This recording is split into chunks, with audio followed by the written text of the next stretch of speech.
Իմիջայլոց ես քանի որ հրապարակային առաջարկել եմ, կարծում եմ անարդար կլինի, եթե նույն առաջարկը ձեզ չանեմ, չնայած երեք պաշտպանության նախարարի հետ խոսում էինք, որ պետք է այդ նույն առաջարկը ձեզ անեմ, որովհետև դուք տեսել եք, որ ես առաջարկել եմ, քանի որ շատ քննարկումներ կան, քննադատություններ կան, որ Հայաստանը պաշտպանության ծախսերը բան անում, կրճատում է, Հայաստանը զինաթափել է բանակը, էսը արել են արել, ես լրագրողներին առաջարկում եմ առանց տեսախցիկների, առանց բանի, նույնիսկ առանց գրիչների, եթե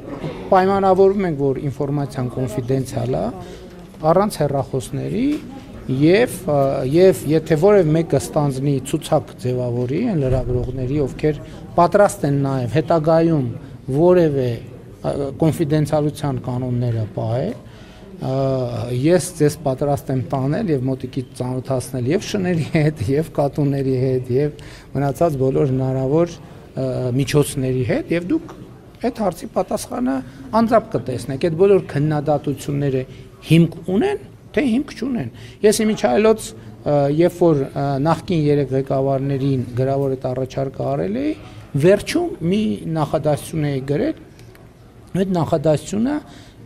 նախադասության տակ բովանդակություն կա։ Ինչ վերաբերում է ձեր հարցին կոնկրետ, գիտեք, հիմա օրինակ վաճառքում կան խանութում